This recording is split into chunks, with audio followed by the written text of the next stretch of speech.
Hi guys, welcome to another VOD review. My last one did pretty well and a few people requested another self-review, so here it is. Soldier 76 at 4350 SR on Oasis. First things first, we don't bother going to high ground. It's easy to forget, but a lot of people will just follow the player at the front, and that would usually be Soldier. This has a massive knock-on effect, because high ground is so important here. I back off to check on the flank and I get hooked by Roadhog, setting the first fight up for a loss. Now that we've lost the point, the enemy team tries to hold it very aggressively. I focus on putting some damage into Reinhardt's shield so that he can't just stand there until we're ready to push. In turn, as he moves out of the way, I can build some reasonable ult charge.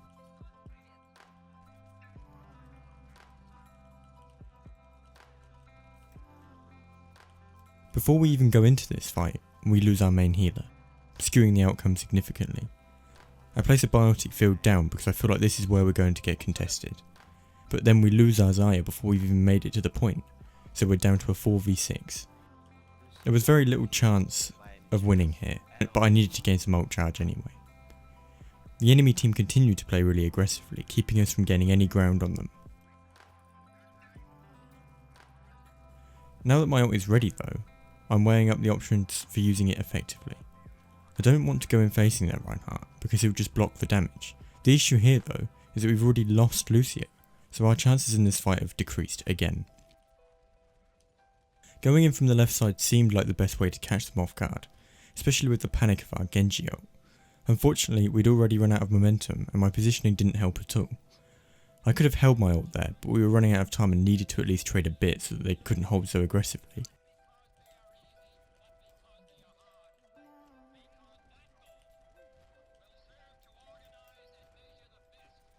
Getting caught in the grab though on the way back made it impossible for us to try and contest. We lost this round due to a couple of things. Entry frags by their Roadhog, a massive one, and aggressive positioning really helped them there. It gave us no option to try and flank them. On to round 2 though. This is my favourite map in the set, but for some reason Lucio tells everyone to wait.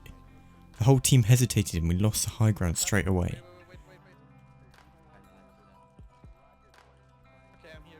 With Zarya down on the ground though, she's my prime target. Once her bubble is out, it's not too hard to burst her down. After that, it becomes a matter of trying to ruin Reinhardt's position by damaging his shield. I could have attacked high ground, but there's a good chance I would have got charged or stunned by McCree. I keep trying to apply pressure, but I can already see that there's no way to take this fight without a full team assault. I back off in the hope that we can regroup, but for some reason our Winston sees it as a good opportunity to dive in. His impact is minimal alone and causes us to have to wait much longer to regroup.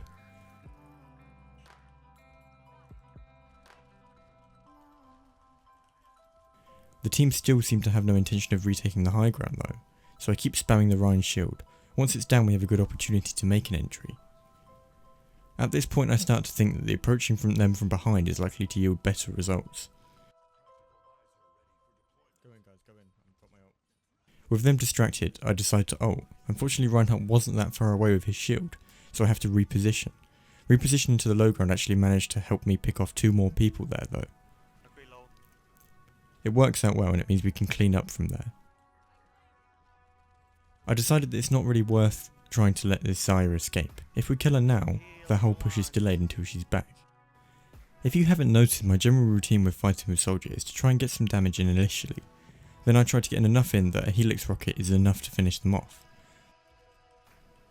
As they push up, I look for a gap in the Reinhardt shield in order to put some pressure on their backline.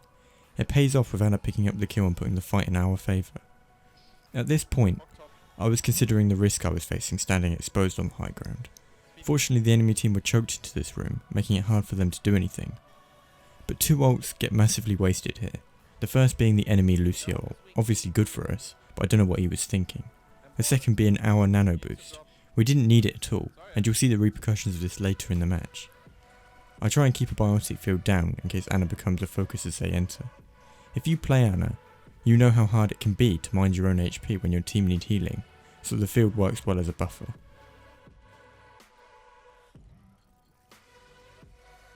As Genji dashes in, I make a risky play. He misjudged me as I turn and enables his deflect, which is perfect for me, as I have the opportunity to ult. It renders their Zarya ult useless as most of their team back off. Unfortunately though, I'm still low HP, and that Genji comes back for more. As Soldier, I think resetting back to the high ground is key on this map. You need that positional advantage, and this map doesn't have that much in the way of a choke. I can hear their sneaky Tracer underneath, so I drop down to deal with her. I land the Helix rocket on her and that triggers her recall. At this point though, I'm thinking about this healing pack on my right. She'll beat me in this fight if I don't get there first, so I move towards it.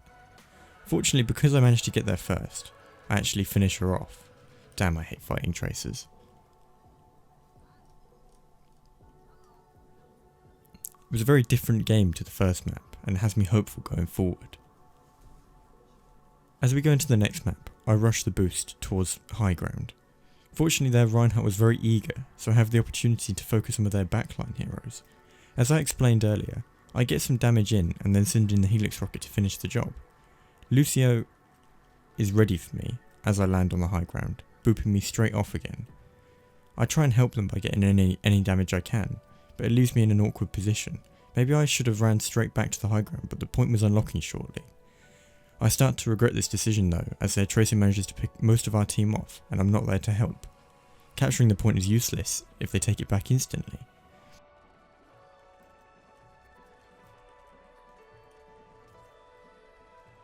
I leave it far too long before I try to escape and die because of it, delaying our team's efforts to retake.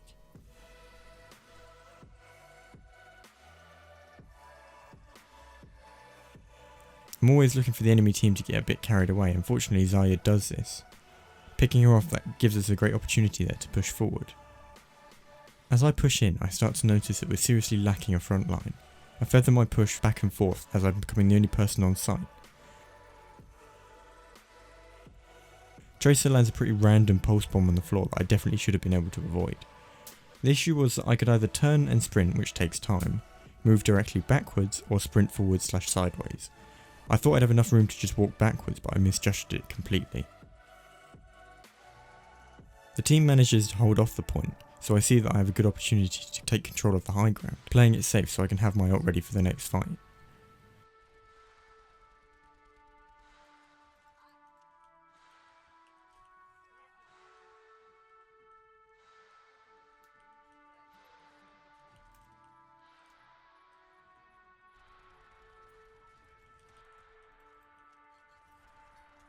I see the Zarya ult as my Q ult, but unfortunately there were only a couple of people in it.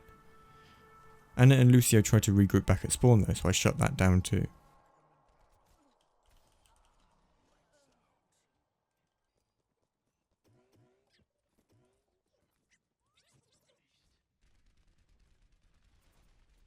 As the enemy team come in for the attack on high ground, I notice that we're a bit grouped up there. Zarya throws her ult in and it ruins our defense completely. They feather the kills on us here, so we have to wait for everyone to get back.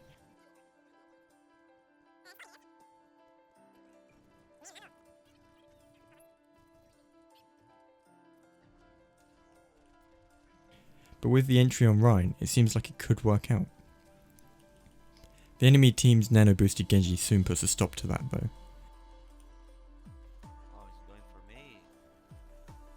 Zarya did well to shield him as he came towards me, as I would have likely won the duel otherwise. You might notice that the enemy team are doing a great job of staggering their ultimates. Every time we get in the fight, they've got another ult ready. This time it's Tracer who manages to land a pretty good pulse bomb on our Roadhog and finishes off 3 people in one go. I go to activate my ult as it's our last opportunity to take it back, but I was too low and Genji was ready for me.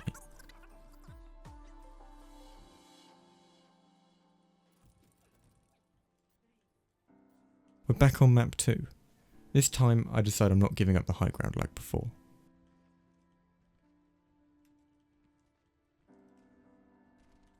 Unfortunately the team don't seem to feel the same way.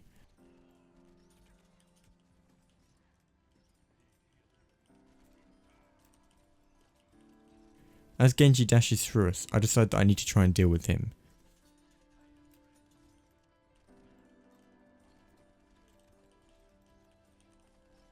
We lose one of our tanks though, and I think it's quite important to back off at that point to regroup. I try and build some ult charge in the meantime.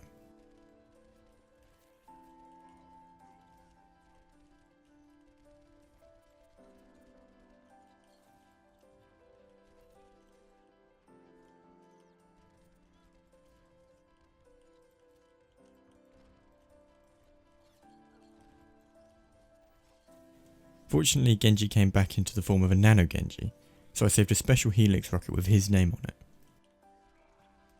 Go point, go point. We should. After we take the point, you can see that the team starts trying to hold quite aggressively. I stay on the high ground because I don't believe this map can easily be choked, and we need the awareness if they come from any of the 1,000 other angles that there are. Most teams on this map though will try and retake the high ground through the side entrance. Our Ana at this point for some reason felt the need to nano boost me. I can imagine she wanted to counter the Genji ult, and in some strange way it did. The Genji went straight to deflect, which wasted some of his precious ult duration. That being said, we still lost the point and we're down a nano visor.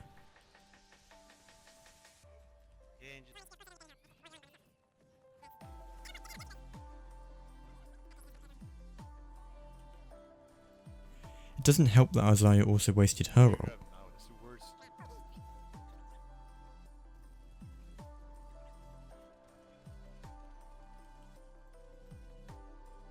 I again thought it would be a good opportunity next to try and take a little bit of flanking action. If I could take both of their healers, the fight would fall massively in our favour. Unfortunately, meanwhile, the whole team died, so I just ended up completely out of position. I personally feel like with a Genji on our team, it shouldn't be my responsibility to deal with the enemy team's backline. Again though, I see the opportunity in the fact that our team are attacking the front, so I decide to pop up round the back with my ult. It works out this time and no one is prepared for it, but our Genji also ults at the same time. I'll let you decide for yourself if that ult is worth using there. Personally I don't think it was, we didn't need the Genji ult.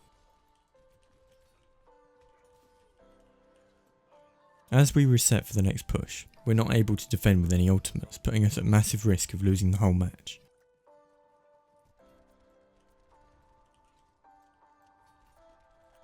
Why? Because they will boost the monkey.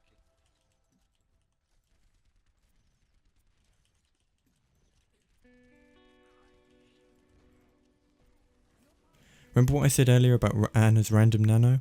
This is what I mean. I don't blame her for using it, because this fight would have likely been the last. But if we'd have comboed from the beginning, things would have been a lot easier. Should kill Genji, nice.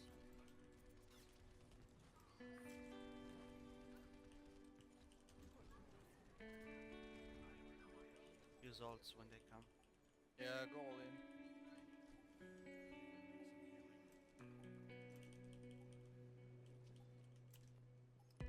Sneaky Tracer pops up again and everyone is ready for it. By the way guys, if you're ever low on ult charge, shoot a Winston. This Winston was kind enough to lend me his HP for my ult.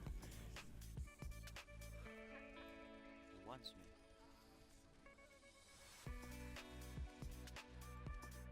Monkey up top, 1 HP.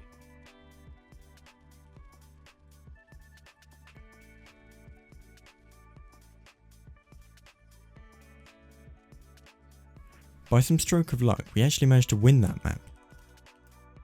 I'm not sure if it was due to our skill, or the enemy team playing a lot more broken than they did on the first map. Most likely the latter.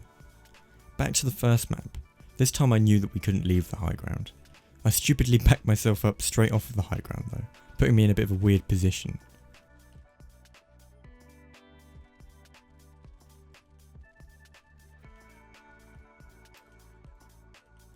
We do win the first engagement though, and I spot a wandering Lucio. This is where things get a little bit silly. He decides to try and make it back to spawn, and I obviously want to stop their advance, so I need to shut him down. I try to find him as I drop down and he pops up, but I miss a Helix rocket. Now I'm running in circles trying to chase him until their tracer shows up to help. I should have just left him to it, and we could have held the point.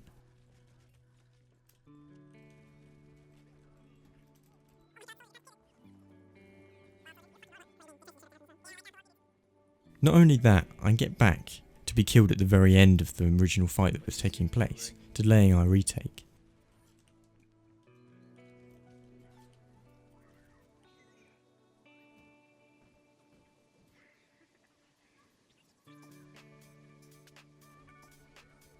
Let's go, real 6, go. They have ults. Okay. Whatever, go in.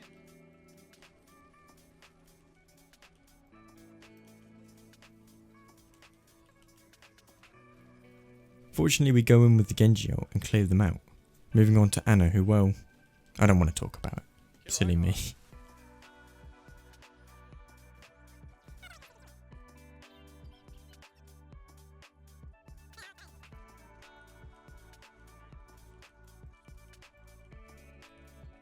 My ult is ready for the next push, but they use the Lucio ult.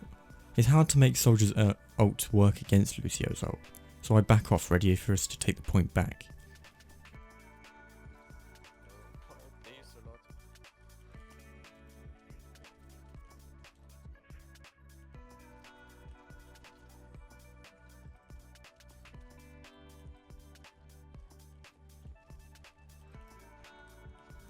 They're again holding quite aggressively, reminiscent of the first map, but this time they back off as we start pushing forward.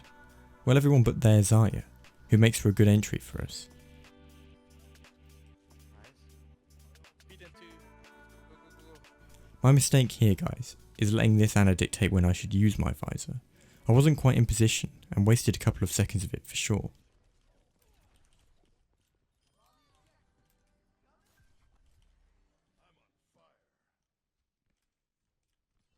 This time our team actually decides to choke a bit further forward. This helps us. We take care of their Zarya again, who is out of position, Speeding you. and their Roadhog, who decides to practice his parkour. This is perfect for us, and it's really only making the most out of the enemy's mistake. After Tracer picks off our Roadhog, I have a suspicion that she comes back for me, so I drop the biotic field. Unfortunately, this time she gets to the heal pack first, and won the fight. It was clear now though, that we only needed to win this next fight, and then we would win the game. On 54% ult, I wasn't really in a position to do much other than try and pick my targets well. I managed to build a little bit of charge before we go in. Well? Well? Why are we so far back? We're not speeding. The contest by. Alright.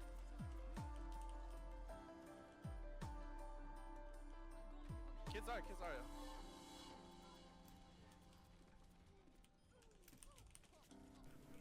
But it wasn't enough and I actually built it at the end of the fight. I decided to use it in order to keep them off of the point, although I mistimed it slightly as I arrived quite a lot after. Fortunately we still made short work of them anyway. Right to left. Oop, Tim, left, behind you.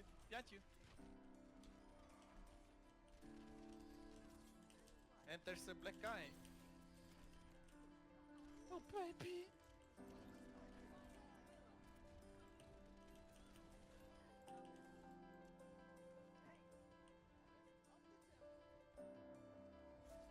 We won this 5-map match. I think we won more due to the amount of mistakes the enemy team made that we managed to capitalise on, but maybe that's why most people win their games in the first place. Thanks for watching, guys. If you have any comments, constructive criticism, suggestions, whatever, let me know. And as always, I'm happy to review any VODs you have, so let me know on Reddit or YouTube.